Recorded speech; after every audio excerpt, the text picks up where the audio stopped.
Good morning, class 5th. How are you all? I hope you all are fine.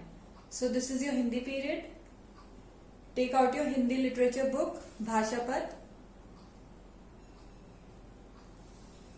Now open your book and come to page number 42. 42.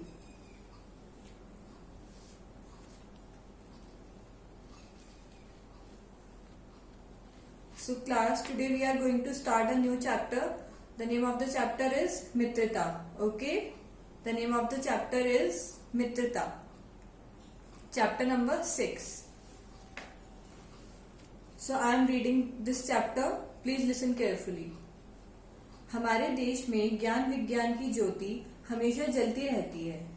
हमारे पौराणिक ग्रंथों में बहुत सी ऐसी कथाएं हैं जो हमें प्रेरित करती हैं. ये कथाएं अलग अलग युगों की हैं. ग्रंथों के अनुसार सतयुग, त्रेता, द्वापर और कलयुग क्रम से आते हैं. राम रावण युद्ध त्रेता युग में हुआ था. महाभारत का युद्ध द्वापर युग में हुआ था. इसी युग में श्री कृष्ण का जन्म हुआ. उनके पिता का नाम वसुदेव और माता का नाम देवकी था. इसलिए इन्हें देवकी नंदन भी कहते हैं.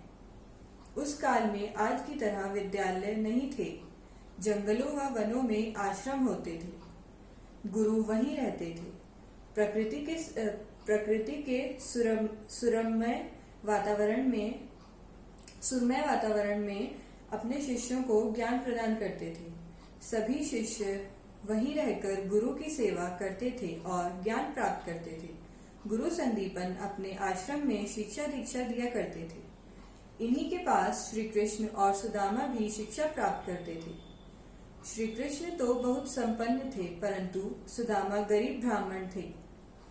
गुरु किसी के साथ भेदभाव नहीं करते थे. इसीलिए कृष्ण और सुदामा आश्रम में साथ साथ पढ़ते थे. एक दिन गुरु संदीपन ने कहा कि ईंधन के लिए लकड़ियां लानी है. इतना सुनते ही श्री कृष्ण और सुदामा लकड़ियां लाने के लिए तैयार हो गए. जंगल में जाने से पूर्व ही गुरु माता ने सुदामा को चने दिए और कहा कि जब भूख लगे तब तुम लोग इसे खा लेना. श्री कृष्ण और सुदामा दोनों बातें करते करते जंगल में पहुंच गए.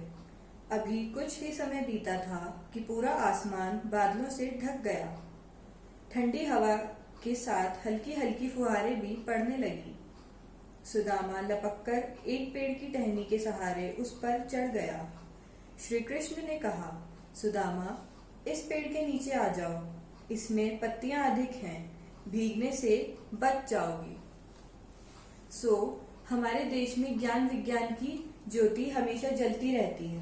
हमारे देश में ज्ञान विज्ञान की ज्योति मतलब कि लौ हमेशा क्या होती है, जलती रहती है. ठीक है. हमारे पौराणिक ग्रंथों में बहुत सी ऐसी कथाएं हैं जो हमें क्या करती हैं, प्रेरित करती है, मतलब प्रेरणा देती है. ठीक है. पौराणिक ग्रंथों मतलब कि पुराने समय से संबंधित जो ग्रंथ होते हैं उन्हें हम क्या बोलते हैं, पौराणिक ग्रंथ. ठीक है. तो हमारे जो पौराणिक ग्रंथ हैं उन पौराणिक ग्रंथों में बहुत सी क्या है, ऐसी कथाएं हैं जिनसे हमें क्या मिलती है, कुछ सीख मिलती है, कुछ प्रेरणा मिलती है. ये कथाएं अलग अलग युगों की हैं. ग्रंथों के अनुसार सतयुग, त्रेता, द्वापर और कलयुग क्रम से आते हैं. ग्रंथों के अनुसार अगर देखा जाए तो सबसे पहले कौन सा आता है, सतयुग. फिर क्या आता है, त्रेता. फिर द्वापर और फिर कलयुग. ठीक है. ये सीरियल वाइज दे रखे हैं आपको. इसी युग में श्री कृष्ण का जन्म हुआ था. राम रावण युद्ध त्रेता युग में हुआ था. राम रावण युद्ध हुआ था, लड़ाई हुई थी. कब हुआ था वो, कौन से युग में हुआ था, त्रेता युग में हुआ था. और महाभारत का युद्ध द्वापर युग में हुआ था. और महाभारत का युग कौन से युग में हुआ था क्लास, द्वापर युग में हुआ था. इसी युग में श्री कृष्ण का जन्म भी हुआ था. द्वापर युग में ही क्या हुआ था, श्री कृष्ण का जन्म भी हुआ था. मतलब वो श्री कृष्ण कौन से युग में बॉर्न हुए थे, द्वापर युग में. ओके. उनके पिता का नाम वसुदेव और माता का नाम देवकी था. उनके पिता का नाम क्या था, उनके पापा का नाम क्या था, श्री कृष्ण के वसुदेव, और मम्मी का क्या था, देवकी. इसलिए उनको क्या बोलते थे, देवकी नंदन भी कहते थे. ओके. श्री कृष्ण का दूसरा नाम क्या है, देवकी नंदन। ओके। उस काल में आज की तरह विद्यालय नहीं थे। जैसे आज विद्यालय स्कूल्स जाते हैं हम लोग पढ़ने, है ना, तो उस काल में क्या थे, ऐसे आज की तरह स्कूल्स नहीं हुआ करते थे। जंगलों और वनों में आश्रम होते थे। जंगलों और वनों एक ही बात है, जंगल और वन एक ही चीज को बोलते हैं। जंगलों को, वहां पे क्या होते थे, आश्रम हुआ करते थे जहाँ पे पढ़ाई होती थी। वहां पे क्या होते थे, गुरुजी भी रहते थे।